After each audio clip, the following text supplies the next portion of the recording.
ଚରମରେ ମୋ ଧନଟି ଭର। ଏହି ସଂସାରର ବିଷୟ ଜଙ୍ଗଲରେ ପ୍ରଥମ ପାଦ ପକେଇ ଚାଲି ଶିଖିଛୁ। ସାବଧାନରେ ପାଦ ପକାଉଥିବୁଟି। ଚଲା ପଥ ଉପରେ ଦୃଷ୍ଟି ରଖିଥିବୁ। ଲକ୍ଷ୍ୟ ସ୍ଥଳରେ ଲୟ ରଖିଥିବୁ। ତୋ କାନେ କାନେ ଯେଉଁ କଥା କହିଛି, ପ୍ରତି ପଦକ୍ଷେପରେ ପ୍ରତି ନିଶ୍ୱାସ ପ୍ରଶ୍ୱାସର ତାଳେ ତାଳେ ତାକୁ ଗୁଣି ହେଉଥିବୁ ରେ ବାବୁ। ସଂସାର ପଥ ବଡ଼ ବିଷମ, ବିଷୟ ଜଙ୍ଗଲ ବଡ଼ ଗହନ। ମୋ କାନ କୁହ କଥା ପଦଟି ବିସ୍ମରି ଗଲେ ପାଦରେ କଣ୍ଟା ଫୁଟି ଯାଇପାରେ, ଖାଲ ଖମାରେ ପାଦ ପଡ଼ି ଯାଇପାରେ, ପଥ ବଣା ହୋଇଯାଇପାରୁ। ତେଣୁ ସଦା ଜାଗ୍ରତ, ସତତ ସତର୍କ ଥିବୁରେ ଧନ। ଲକ୍ଷ୍ୟ ସ୍ଥିର ରଖି ଏକ ଲୟରେ ପାଦେ ପାଦେ ଆଗେଇ ଯାଉଥିବୁ। ସେହି ମୂଳ ପଦଟିକୁ ମନେ ମନେ ସଦା ସର୍ବଦା ମନନ କରି ଚାଲିଥିବୁ। ଚରମ ମୋ କୋଳ ପୋଛା ଗେଲ ପୁଅରେ, ସତରେ ତୁ ମୋତେ ମନେ ରଖିଛୁ। ମୋତେ ସବୁଠାରୁ ଅଧିକ ଭାବରେ ଭଲ ପାଉଛୁ। ସତରେ ଚରମ, ତୁ ଯେଉଁ ଲକ୍ଷ୍ୟରେ ନର ତନୁରେ ମାନବ ଲୀଳା ଭିଆଇଛୁ, ତାହା କଣ ତୋର ମନେ ଅଛି? ବିସ୍ମରି ନାହୁଁ ତ? ହେଲେ ରେ ଚରମ, ତୋ ଲୀଳା ବୁଝିବା ସହଜ ନୁହେଁ। ମୁଁ ଜାଣେ ତୋର ପ୍ରିୟ ବା ଅପ୍ରିୟ କିଛି ନାହିଁ। ଚରମରେ ତୋଠାରେ ଅନୁଗ୍ରହ ନିଗ୍ରହର ସମ୍ଭାବନା ନାହିଁ। ତଥାପି ତୋର ସଂସାରୀ ବୁଦ୍ଧି ବେଳେ ବେଳେ ବୈଷମ୍ୟ ଆରୋପ କରେ, ନୁହେଁ ଚରମ? ତୁ ମାୟା ଜଗତରେ ମୋହିତ ହେବୁ ନାହିଁ। ଦେଖ ରେ ଚରମ, ମୋ ଆଖିରେ ଦେଖ। ତୋ ଆଖି ବୁଝିଦେ, ବୁଝିଦେ ଥରେ। ଗଙ୍ଗା କିପରି ସକଳ ବାଧା ବିଘ୍ନ, ସକଳ ବନ୍ଧନ ଅତିକ୍ରମ କରି ସାଗର ସହିତ ମିଳିତ ହୋଇ ଆପଣାର ସତ୍ତା ହରାଇ ସାଗର ସଦାରେ ଲୀନ ହୋଇଯାଇଛି। ତୁ ଏ ବିଶ୍ୱରେ ସେହିପରି ବିଷୟ ବିଷବନ୍ଧନ ତ୍ୟାଗ କରି ତଲ୍ଲୀନ ହୋଇଯାରେ ଚରମ। ଧନଟି ପରା ମୋର କହିଥିବା କଥା ମନରେ ପକା। ମୁଁ ପରା ତୋତେ କୋଳାଗ୍ରତ କରିବା ପାଇଁ ଯୁଗ ଯୁଗ ଧରି ବାହୁ ବିସ୍ତାରି ଅନାଇ ରହିଛି। ଚରମ, ଧନରେ ମୋର ଅଜ୍ଞତାର ବଶବର୍ତ୍ତୀ ହୋଇ ବିଜ୍ଞାନକୁ ହରାଇବ ନାହିଁ। କର୍ମ ବିଜ୍ଞାନ, ଈଶ୍ୱରୀୟ ବିଜ୍ଞାନ, ଜୀବନ ବିଜ୍ଞାନ, ସ୍ନେହ ପ୍ରେମ ସର୍ବଶ୍ରେଷ୍ଠ ବିଜ୍ଞାନ ଆଶ୍ରିତ ହୋଇ ଅବୋଧ ମନକୁ ବୋଧ କରିବୁ। ଜିଦ୍ ଧରିବୁ ନାହିଁ ବାୟାଟି ମୋର। ବାତୁଳାରେ ସମ୍ମୁଖରେ କିଏ ଅଛନ୍ତି ଥରେ ଅନାଇ ଦେଖ ତ। ଖିଆଲ କର, ଆଳସ୍ୟ ତୋର ସଂକ୍ରମିତ ରୋଗ। ମୁଁ ଦେଇଥିବା ଔଷଧ ବ୍ୟବହାର କରେ ବାୟାଧନ, ସମ୍ପୂର୍ଣ୍ଣ ଆରୋଗ୍ୟ ହୋଇଯିବୁ। ଆନନ୍ଦ ଖୋଜୁଛୁ? ଆନନ୍ଦ ଆନନ୍ଦ ପରା ତୋ ଚାରି ପାଖରେ ବେଢ଼ି ରହିଛି ରେ ବାୟା। ବାଉଳା ହୋଇ ଏଣେ ତେଣେ ବୁଲି ଲକ୍ଷ୍ୟ ଓ ଲୟ ହରାଇ ଆନନ୍ଦ ପାଇବ କିପରି? ରେ ମୋର ମଣି, ଅଭ୍ୟାସ କର୍ମଧାରା ମୋ ପାଖରୁ ନେଇ ସଂସାରକୁ ଫେରିଛୁ। ସକଳ ଦାଉରୁ ରକ୍ଷା ପାଇବା ପାଇଁ ଅଭ୍ୟାସ କର୍ମପଥ ଧରରେ ଧନ। ଚରମରେ ସମାଜକୁ ଆସିଛୁ। ସମାଜରେ କାହାରିକୁ ଅସ୍ପୃଶ୍ୟ ବୋଲି ଭାବିବୁ ନାହିଁ ରେ ଚରମ। କାହାରିକୁ ଘୃଣା କରିବୁ ନାହିଁ। ଅନ୍ତରରୁ ଲଜ୍ଜା, ସଂକୋଚ, ଭୟ, ଘୃଣାକୁ ତଡ଼ିଦେବୁ। ଶିକ୍ଷାର ପ୍ରୌଢ଼ି ରଖିବୁ ନାହିଁ। ନିଜ ବିଷୟରେ ଗୁଡ଼ାଏ ଗପିବୁ ନାହିଁ। ନୀରବ ରଖିବୁ, ନୀରବ। କର୍ମଯୋଗକୁ ଅଭ୍ୟାସ କରି ଯାହା ପାଇବୁ ବିଶ୍ୱ କଲ୍ୟାଣରେ ତାହା ଲଗାଇବୁ ବାପ। ବାପ ଧନରେ ନିଜଠାରେ ଦାସତ୍ୱ ଭାବ ଜାଗ୍ରତ କରିବୁ। ଅନ୍ୟମାନଙ୍କୁ ସମ୍ମାନ ଦେଖାଇବୁ। ଭକ୍ତ ପରି ସରଳ ହେବୁ ରେ ବାୟ। କୁଟ କପଟ ମନ ହୃଦୟରୁ ମୂଳ ପୋଛ କରି ସଫା ସୁତୁରା ହେଇଯିବୁ। ଅନ୍ୟମାନଙ୍କ ଠାରୁ ସମ୍ମାନ ଚାହିଁବୁ ନାହିଁ। ଚରମରେ ଅହଙ୍କାରକୁ ପ୍ରଶ୍ରୟ ଦେବୁ ନାହିଁ। ତିଳ ପ୍ରମାଣ ଅହଙ୍କାର ବିନ୍ଦୁଏ ବିଷ ପରି ପ୍ରଳୟଙ୍କାରୀ। ଧନରେ ମୋର ବିନୟୀ ହେବୁ, ବିନୟୀ। ପୁଣିରେ ଏ ସଂସାରରେ ଆଶାର ଫୁଲ ଫୁଟିଛି। ଆଶା ବୈତରଣୀ ନଈ। କିଛି ଆଶା କରିବୁ ନାହିଁ ବାୟାଟି ମୋର। ଆଶା କଲେ ଆଶା ଆଶାରେ ହିଁ ରହିଯିବ ଠିକ୍। ଯେତିକି ପାଉଛୁ ସେତିକିରେ ସନ୍ତୁଷ୍ଟ ରହିଥିବୁ। ମୋ ଧନଟି ପରା ବ୍ରହ୍ମାନନ୍ଦ ହୋଇଯିବୁ, ପରମାନନ୍ଦ ହୋଇଯିବୁ। ମୁଁ ଦେଇଥିବା ଆଖି ନେଇ ଦେଖିଲେ ସବୁ ସ୍ପଷ୍ଟ ଭାବରେ ଦେଖିବୁ ରେ ବାୟ। ବାବୁରେ ମୋ ଚରମ, ଏ ପୃଥିବୀ ତୋର ଜନ୍ମଭୂମି। ଏଇଠି ତୋର କର୍ମଭୂମି ମଧ୍ୟ। ତେଣୁ କର୍ମରେ ଲାଗିଯା। କୌଣସି କର୍ମକୁ ନିକୃଷ୍ଟ ବୋଲି ବିବେଚନା କରିବୁ ନାହିଁ। ଝାଡୁ ମାରିବା, ନର୍ଦ୍ଦମା ସଫା କରିବା, ଅଇଁଠା ପତ୍ର ଉଠେଇବା, ଅଇଁଠା ବାସନ ଧୋଇବା, ଏହିପରି ଯାବତୀୟ କର୍ମ କରିବାର ସୁଯୋଗ ମିଳିଲେ ହୃଷ୍ଟ ମନରେ କରିବୁ ରେ ଓ ଧନ। ଏହାକୁ ପ୍ରତ୍ୟକ୍ଷ ଗୁରୁ ସେବା ବିବେଚନା କରିବୁ ରେ। ଚରମରେ ଗୁରୁ ତ ପାଖେ ପାଖେ ଅଛନ୍ତି ପରା। ତୁ ଗୁରୁଗିରି କରିବୁ ନାହିଁଟି। ଶିଷ୍ୟଟିଏ ପରି ଧୀର, ସ୍ଥିର, ଶାନ୍ତ, ଶିଷ୍ଟ, ମିତ୍ରାଳାପୀ, ମିତାହାରୀ ହୋଇ କାଳ କାଟୁଥିବୁ। ସର୍ବଦା ଶିଷ୍ୟ ଭାବରେ ରହିବୁ। ଉପଦେଶ ଦେଇ ଗୁରୁ ସାଜିବୁ ନାହିଁଟି। ପାଦରେ କାଳେ କଣ୍ଟା ଫୁଟିଯିବ। ବେଦନା ଯାତନା ପାଇବୁ ରେ ଧନ। ମୋ କଥା ସୁମରି ପାଦ ଚାଲୁଥିବୁ ରେ ଭୟ। ପ୍ରଥମତର ଏକଥା କହିଥିଲେ ପରା, ପୁଣି ଥରେ ସ୍ମରଣ କରାଇ ଦେଉଛି। ଧନମଣି ଚରମରେ ମୋର ଏ ଜଗତରେ ମନଟି ସକଳ ଘଟଣ ଅଘଟଣର ମୂଳ। ପଞ୍ଚ ଇନ୍ଦ୍ରିୟ 25 ପ୍ରକୃତିରୁ ବିଷୟ ଭୋଗ ଲାଳସା ନେଇ ମନ ସତତ ଅସ୍ଥିର।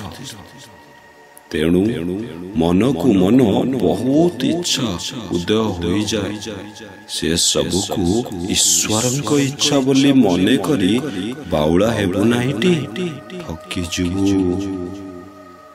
ପ୍ରତ୍ୟକ୍ଷରେ ଯିଏ ଅଛନ୍ତି ତାଙ୍କଠାରୁ ବୁଝି ନବୁ। ତାଙ୍କ ପରାମର୍ଶରେ ସଦା ଚଳିବୁ। ସେ ବିଦ୍ୟମାନ, ସେ ପରା କର୍ତ୍ତା। ନିଜକୁ କର୍ତ୍ତା ସଜାଇ ନିଜେ କର୍ତ୍ତା ସାଜି ଆତ୍ମଘାତୀ ହେବୁ ନାହିଁ ରେ ବଉଳା। ଚରମରେ ଗଳାମଳେ ମୋର। ତୁ ଅନ୍ତର ଭିତରେ ସାହସ ବାନ୍ଧି ବିଦ୍ୟା ଅର୍ଜନ କର। ମୁଁ ପରା ତୋତେ କହିଛି, ଧୀରେ ଧୀରେ ସବୁରି ଅନ୍ତରରେ ପ୍ରବେଶ କରିବୁ। କେବଳ ବିଶ୍ୱାସ, ତାହାରି ବଳରେ ସମୟାନୁକ୍ରମେ ସବୁ ସମାଧାନ ହୋଇଯିବ ରେ ଚରମ। ତୁ ପରା ସବୁରି ଭିତରେ ଖେଳୁଛୁ, ଦେଖିପାରୁଛୁ, କିନ୍ତୁ ତୋର ଖେଳ ଦେଖିବାକୁ କମ୍ ଜୀବ ବାହାରନ୍ତି। ସବୁ ତୋର ଆନନ୍ଦ। ପ୍ରଥମ ପାହାଚରେ ତୋତେ ଥଟ୍ଟା କରିବେ, ଅନାସ୍ଥା ଭାବ ଆଣିଦେବେ। ତୁ ସାହସ ବାନ୍ଧିବୁ। ତୋ ପକ୍ଷରେ ଏହା ବିଚିତ୍ର ନୁହେଁ। ଚାହିଁଲେ ବିବେକ ଖଟେଇ ପାରିବୁ। ଏ ସୃଷ୍ଟିର ସମସ୍ତ ଜୀବ ମୋର ଅଙ୍ଗ ବିଶେଷ ଓ ମୋ ଠାରୁ ସୃଷ୍ଟି। ତେଣୁ ମୋ ସନ୍ତାନ ସନ୍ତତିଙ୍କର ଯେକୌଣସି ଭାବରେ ସନ୍ତୁଷ୍ଟ। ମୋର ଦୁଷ୍ଟ ପୁଅ ଓ ତୋ ପରି ଶିଷ୍ଟ ପୁଅ ମଧ୍ୟ ଅଛନ୍ତି। କାହାରିକୁ ଘୃଣା କରିବୁ ନାହିଁ। ଉତ୍ସାହ ଦେବୁ, ଅଧିକ ଶୁଣିବୁ ଆଉ ଶୁଣାଇବୁ କମ୍। ଅଧିକ ଉପାର୍ଜନ କରିବୁ ନାହିଁ, ମୋତେ ଭୁଲିଯିବୁ। ଯେଭଳି ଗରିବଙ୍କ ଅନ୍ତର ସବୁବେଳେ ନାମ ଉଚ୍ଚାରଣ କରୁଛି, ସେହିଭଳି କରିବୁ। ମର୍ତ୍ତ୍ୟଧାମରେ ବିଭିନ୍ନ ମତ, ତେଣୁ ତୁ ସହଜ ମତ ନେଇ ଯାଉଛୁ। ସହଜ କୋଠରୀ ଭିତରେ ରହିବୁ, ନଚେତ୍ ଧନ ଦେଖିଲେ ମୋହ ସୃଷ୍ଟି ହୋଇଯିବ। ଚରମରେ ସରଳ ଜୀବନ ଯାପନ ପାଇଁ ଚେଷ୍ଟା କର। ଜଟିଳ ହେଲେ ତୋ ଭିତରେ ସମସ୍ତ ପ୍ରକାର ଭାବର ଅହଙ୍କାର ଭରପୁର ହେଇଯିବ। ତୁ ଯେଉଁ ତ୍ୟାଗ ବୈରାଗ୍ୟର ପଥ ଧରି ଯାଉଛୁ, ତହିଁରେ ଧୀରେ ଧୀରେ ଆଗେଇ ଚାଲିଥିବୁ। ପଥ ବଣ ହେବ ନାହିଁ। ସବୁରି ଭିତରେ ଥିବୁ, କାହାରି ଭିତରେ ନଥିବୁ। ମୁହୂର୍ତ୍ତ ନଷ୍ଟ କରିବୁ ନାହିଁ। ବହୁ ଭାବ ତରଙ୍ଗରେ ଜୀବମାନେ ଖେଳୁଛନ୍ତି। ସବୁ ତୋରି ଆନନ୍ଦ।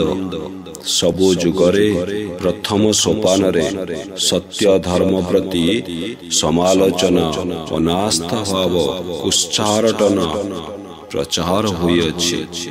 ତୋ ପକ୍ଷେ ଏଇଟା ବିଚିତ୍ର ନୁହେଁ। ଦୁଷ୍ଟ ପୁଅ, ଶିଷ୍ଟ ପୁଅ, ଯିଏ ଯାହାର କର୍ତ୍ତବ୍ୟ ସମ୍ପାଦନ କରି ସୃଷ୍ଟିକୁ ସବୁମନ୍ତେ ପୁଷ୍ଟ କରିଛନ୍ତି। ତେଣୁ ତୁ କାହାରିକୁ ସମାଲୋଚନା କରିବୁ ନାହିଁ, ଘୃଣା କରିବୁ ନାହିଁ। ମନରେ ଦୁଃଖ ଅବସାଦ ଆଣିବୁ ନାହିଁ। ଗତି ମନ୍ଥର କରିବୁ ନାହିଁ। ତୁ ନିଜେ ଥରେ ଆଖି ଖୋଲି ଦେଖିଲୁ, ବେଳ ପରା ଆସି ରତ ରତ ହେଲାଣି। ସମୟ କେତେ କମ୍। ସନ୍ଧ୍ୟା ହେବ, କାଳ ରାତି ଘୋଟି ଆସିବ। ଏହି ଅଳ୍ପ ସମୟ ମଧ୍ୟରେ ତୋତେ କେତେ ଦୂର ପଥ ଯିବାକୁ ହେବ। ଲକ୍ଷ୍ୟସ୍ଥଳରେ ପହଞ୍ଚିବାକୁ ହେବ। ଅନେକ କାର୍ଯ୍ୟ କରିବାକୁ ପଡ଼ିବ। ତେଣୁ ତୋର ଗତିକୁ ବହୁ ଗୁଣରେ ବଢ଼ାଇ ସମଗ୍ର ବିଶ୍ୱରେ ଗୁରୁଙ୍କର ଭାବଧାରା, ଆଚରଣଧାରା ପ୍ରସାର କରାଇ ଜୀବ ସମୂହଙ୍କୁ ମୋ ପ୍ରତି ଆକୃଷ୍ଟ କର। ସମସ୍ତଙ୍କୁ ବୁଝାଇ ସୁଝାଇ ମୋର ପୀୟୁଷ ସନ୍ଦେଶ ଦେ। ମୁଁ ପରା ସେମାନଙ୍କ ପାଇଁ ପୃଥିବୀ ପୃଷ୍ଠକୁ ମାନବ ଶରୀରରେ ଆସିଛି ଓ ତୋ ପରି ଜ୍ଞାନୀ ପୁତ୍ରକୁ ପାଖକୁ ଟାଣି ଆଣିଛି। ମୋ ପ୍ରିୟ ଚରମରେ ମୋକ୍ଷ, ମୁକ୍ତି, ନିର୍ବାଣ ପାଇଁ ଯେଉଁ ସହଜ ସରଳ ପଥ ଅଛି, ମୋ ତରଫରୁ ତୁ ତାଙ୍କୁ ବୁଝାଇ ଦେ, ବତାଇ ଦେ। ଯେଉଁମାନେ ବା ବୁଝି ନ ପାରୁଛନ୍ତି, ମୋ ପାଖକୁ ବୁଝାଇ ସୁଝାଇ ଆଣ। ମୁଁ ନିଜେ ବୁଝାଇ ଦେବି। ସତରେ ଚରମ, ତୋ ଅନ୍ତରକୁ ମୁଁ ତ ଏତେ କଠିନ କରି ତିଆରି କରିନି, ସବୁଠାରୁ ସରଳ କରିଛି। ତଥାପି କେହି ତୋତେ ବୁଝି ପାରୁନାହାନ୍ତି କାହିଁକି? କେବଳ କେଉଁଠି କେଉଁଠି କେତୋଟି ନୂଆ ନୂଆ ଶବ୍ଦ ତୋତେ ଦେଇଛି। କାହିଁକି ଜାଣିଛୁ? ତୁ ଯେଉଁ ଘରର ପୁଅ, ସେହି ଘରର ବ୍ୟବହାର ରଖିଥିବାରୁ ଅନ୍ୟମାନଙ୍କ ପକ୍ଷରେ ଟିକିଏ ବୋଧଗମ୍ୟ ହୋଇପାରୁନି। କିନ୍ତୁ ଏଥିରେ ବ୍ୟସ୍ତ ହେବାର କିଛି ନାହିଁ। ଭାବ, ଭକ୍ତି ଓ ବିଶ୍ୱାସରେ ତୋତେ ବାର ବାର ପଢ଼ିଲେ ଧୀରେ ଧୀରେ ସବୁ ବୁଝି ହୋଇଯିବ। ଆବଶ୍ୟକ ସ୍ଥଳେ ମୁଁ ତ ସବୁବେଳେ ତୋ ପାଖେ ପାଖେ ଅଛି। କଠିନ ଶବ୍ଦାବଳୀ ସରଳୀକୃତ କରି ସହଜ ଭାବରେ ଜନ ହୃଦୟରେ ପ୍ରବେଶ କରାଇଦେବି। ବାବୁରେ, ତୁ ଜୀବକୁ କେବଳ ଏତିକି କହ, ବୁଝ ନ ବୁଝ ପଢ଼ ଚରମ, ପଢ଼ ନ ପଢ଼ ପୂଜ ଚରମ। ଧୀରେ ଧୀରେ ତେବେ ଏହି ଚରମ ଭେଦି ଚରିଯିବ ତୁମ ମରମ। ତେବେ ଜୀବର ତୁଟିବ ଭରମ, ଇଷ୍ଟ ଚେତନାରେ କରି କରମ। ମୁଖ୍ୟ ପଥେ ଚଳି ଜୀବ ଜୀବନ, ଚରମେ ପାଇବ ସେ ଗଣ୍ଠି ଧନ। ଧନରେ ଲବଣୀ ପିତୁଳା ମୋର, ତୋତେ ମୁଁ କେତେ ସରଳ ସାବଲୀଳ କରି ତିଆରି କରିଛି। ତୋତେ ଗୋଟିଏ କଥା କହିବିରେ ଧନମଣି, ଶୁଣିବୁ? ତୋର ପୂର୍ବ ଗୁରୁଦେବ ଗୁରୁକ୍ଷେତ୍ର ଧର୍ମକ୍ଷେତ୍ର ପ୍ରାଙ୍ଗଣରେ ଯେଉଁ ଗୀତା ଶ୍ରୀମୁଖରେ କହିଥିଲେ, ତାହା ସେ ସଂସ୍କୃତିରୁ ଏ ସଂସ୍କୃତି ଶେଷ ପର୍ଯ୍ୟନ୍ତ ସମସ୍ତେ ଗଳାମାଳି କରି ରଖିଛନ୍ତି। ପଢ଼ି ବୁଝି ନ ପାରିଲେ ମଧ୍ୟ ପୂଜା କରୁଛନ୍ତି। ବାରମ୍ବାର ଭାବ ପ୍ରେମ ଉଦ୍ଦୀପନାରେ ପାଠ କରୁଛନ୍ତି। ତାର ବିଭିନ୍ନ ଯୋଗ ଗୁଡ଼ିକୁ ଧର୍ମପୁତ୍ର ମାନଙ୍କୁ ବୁଝାସୁଝା କରି ସ୍ୱକର୍ମ ପଥରେ ରହି ମୁକ୍ତି ପଥରେ ଅଗ୍ରସର ହେଉଛନ୍ତି। କହିଲୁରେ ଚରମ, ତୋର ପୂର୍ବ ଗୁରୁଦେବଙ୍କ ଶ୍ରୀମୁଖ ନିଃସୃତ ବାଣୀ ଶ୍ରୀମଦ୍ ଭାଗବତ ଗୀତା ତୁଳନାରେ ତୁ ତ କୌଣସି ଗୁଣରେ କମତି ନୁହଁ। ସେ ସିନା ପୂର୍ବ ଗୁରୁଦେବଙ୍କ ଶ୍ରୀମୁଖ ନିଃସୃତ ବାଣୀ, ତୁ ପରା ଗୁରୁଦେବଙ୍କ ଶ୍ରୀହସ୍ତ ଲିଖିତ ବାଣୀ। ତୁ ମଧ୍ୟ ସେହିପରି ପୂଜାର ଯୋଗ୍ୟ, ସମ୍ମାନ ଓ ଭକ୍ତିର ଅଧିକାରୀ। ଯୁଗାନୁକ୍ରମରେ ବିଚାର କଲେ ତୋ ସ୍ଥାନ ତ ସବୁରି ଶୀର୍ଷରେ। ତୋତେ ବୁଝି ନ ପାରିଲେ ମଧ୍ୟ ସଞ୍ଜେ ସକାଳେ ପୂଜା କଲେ, ନତୁବା ଭକତି ଓ ବିଶ୍ୱାସରେ ଧର୍ମପୁତ୍ର ଜ୍ଞାନୀ ପୁତ୍ରମାନଙ୍କ ଠାରୁ ବୁଝିବାକୁ ଚେଷ୍ଟା କଲେ, ସମସ୍ତେ ତ ଗୁରୁଦେବଙ୍କ ଶ୍ରୀଚରଣାଶ୍ରିତ ହୋଇଯିବେ। ଏପରି ଏକ ଚରମ ଅବସ୍ଥାରେ ତୁ କେବଳ ଏକମାତ୍ର ଚରମ ଜୀବର ଅନ୍ତରରେ ସତ୍ୟ ସନାତନ ଧର୍ମର ଶ୍ରୀମନ୍ଦିର ତୋଳିଦେବୁ। ଚରମରେ ଗଣ୍ଠିଧନ ମୋର, କିପରି ଭାଷା ଭାବ ଭଙ୍ଗୀରେ ମୁଁ ତୋତେ ସାନ୍ତ୍ୱନା ଦେବି। କଳିର ଏହି ଚରମ ବିପର୍ଯ୍ୟସ୍ତ କାଳରେ ତୋତେ ମର୍ତ୍ତ୍ୟ ଲୋକକୁ ଆଣିଛି। ପରିସ୍ଥିତି ଯାହା ହେଉନା କାହିଁକି, ତୁ ନିଶ୍ଚୟ କର୍ମପଥରେ ଅଟଳ ରହି ଏ ଜୀବ ଜଗତକୁ କଳିର କରାଳ ଦାଉରୁ ଉଦ୍ଧାର କରି ଦୁଃଖ କଷ୍ଟ ରୋଗ ଶୋକ ସବୁରି ଅନ୍ତରରୁ ଲିଭାଇ ଦେଇ ମୁକ୍ତି ପଥର ପଥିକ କରାଇବାରେ କ୍ଷମ କରାଇବୁ। ଚରମରେ ଟିକେ ପଛକୁ ଅନାଇଲୁ। ମୋ ହାତ ଦୁଇଟି କିପରି ତୋ ଆଡ଼କୁ ପ୍ରସାରିତ ହୋଇଛି। ମୁଁ ତୋତେ କଲ୍ୟାଣ ଦେଉଛି, ମୁଁ କଲ୍ୟାଣ କରୁଛି ରେ ଚରମ। ସମସ୍ତ ବାଧା ବିଘ୍ନକୁ ହସି ହସି ଗଳାର ମାଳା କରି ନିଜେ ଏ କଳିର କରାଳ ବିଷକୁ ପାନ କରି ଗୁରୁଦେବଙ୍କର ପଦାମୃତ ସ୍ୱହସ୍ତ ଲିଖିତ ବାଣୀ ବିଶ୍ୱ ଜନତା ସମ୍ମୁଖରେ ଉପସ୍ଥାପନ କରି ଜ୍ଞାନ କୈବଲ୍ୟ ବିତରଣ କରି ଅନ୍ୟ ଯୁଗ ପରି ଏ ଯୁଗରେ ମଧ୍ୟ ବିଶ୍ୱବକ୍ଷରେ ସତ୍ୟ ଧର୍ମ ପ୍ରତିଷ୍ଠା କରି ପିତାଙ୍କର ଆଦର୍ଶ ରଖ ଓ ଶେଷରେ ମୋର ପ୍ରିୟତମ ସନ୍ତାନ ହୋଇ ମୋଠାରେ ଯୁକ୍ତ ହୋଇଯାଅ। ଚରମରେ ଗଣ୍ଠିଧନ ମୋର, ତୁ ପରା ମୋର ଗଳା ମାଳିରେ। ମୋ କଥା ଥରେ ମାନିଯାରେ ବାବୁ, ତୁ ତୁ ପରା ମୋର ଗେହ୍ଲା ପୁଅ, ଥରେ ଖାଲି ମୋତେ ଚାହରେ, ମୁଁ ତୋତେ କଲ୍ୟାଣ ଦେଉଛି। ତୁ ଅସୀମ ଶକ୍ତିର ତନୟ, ଅସୀମ ଶକ୍ତିର ଅଧିକାରୀ। ସେହି ଅସୀମ ଶକ୍ତିକୁ ବିଶ୍ୱ କଲ୍ୟାଣରେ, ଜଗତର ସ୍ୱାର୍ଥରେ ବିନିଯୋଗ କର। ଧର୍ମ ତାର ସଦୃଶ ଗଗନ ମଣ୍ଡଳରେ ପ୍ରତିଭାତ ହୋଇ ବିଶ୍ୱବକ୍ଷକୁ ଅମୀୟ ଆଲୋକ ରଶ୍ମିରେ ଉଜ୍ଜ୍ୱଳ କରି ପୁଣି ଥରେ ମୋର କୋମଳ କୋଳକୁ ଫେରି ଆରେ ଚରମ, ତୋର ଚିର କଲ୍ୟାଣକାରୀ ପିତା ଶ୍ରୀ ଗୁରୁ ସ୍ୱାମୀ।